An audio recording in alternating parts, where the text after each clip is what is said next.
squadra, offrire servizi chiari e soprattutto legati al territorio è questo l'obiettivo di un lavoro che ha visto la realizzazione di decine di percorsi letterari, weekend d'autore, visite guidate letterarie e con il coinvolgimento di centinaia di operatori, guide turistiche, artisti, musicisti ed amministrazioni pubbliche. Confesercenti, in collaborazione con Assoturismo, Assoguide Veneto e la Camera di Commercio di Padova, ha dato vita nel 2012 al Parco Letterario Francesco Petrarca e dei Colle Euganei, mettendo assieme diversi operatori pubblici e privati. Al concetto di integrazione e sinergia tra prodotti e servizi si ispirano i club di prodotto, il cui obiettivo è quello di creare un'offerta completa in grado di valorizzare il territorio a 360 gradi. Abbiamo identificato attraverso una ricerca economica e anche scientifica una possibilità di lavoro per le nostre imprese, alcune delle quali hanno più di 40, 50, addirittura 100 anni sul territorio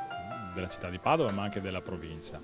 Sono delle aziende che si vogliono proporre, riproporre in maniera nuova e innovativa. Per noi l'innovazione vuol dire metterle insieme, fare squadra, fare rete attraverso una rete di impresa, che è un sistema che costa assolutamente poco o quasi nulla per le imprese aderenti. Un club di prodotto vuol dire creare un prodotto innovativo rivolto a una nicchia di consumatori o di turisti rispetto alle nostre aziende artigiane di pubblico esercizio, di servizi e specialmente di commercio. Due club di prodotto. Il primo è quello della fondazione di negozi storici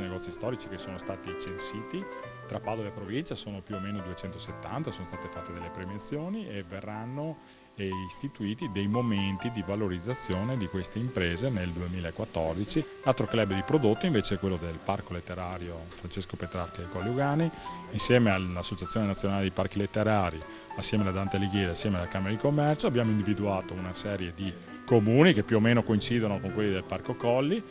e hanno delle nuove motivazioni di turismo, di acquisto e di visita del territorio per dare a loro un futuro non nero ma sicuramente roseo per il 2014 e per gli anni seguenti. La regione e la provincia di Padova hanno da sempre una grande vocazione turistica che sarebbe maggiormente valorizzata se gli operatori pensassero a promuovere un'offerta turistica innovativa, con una serie di elementi da mettere in rete in un'ottica di un sistema per richiamare il turismo. Partendo da un'idea precisa, originale ed autentica, l'obiettivo è creare una rete che riunisca diversi soggetti e attori di un territorio, una forma di aggregazione finalizzata alla creazione di un prodotto turistico specifico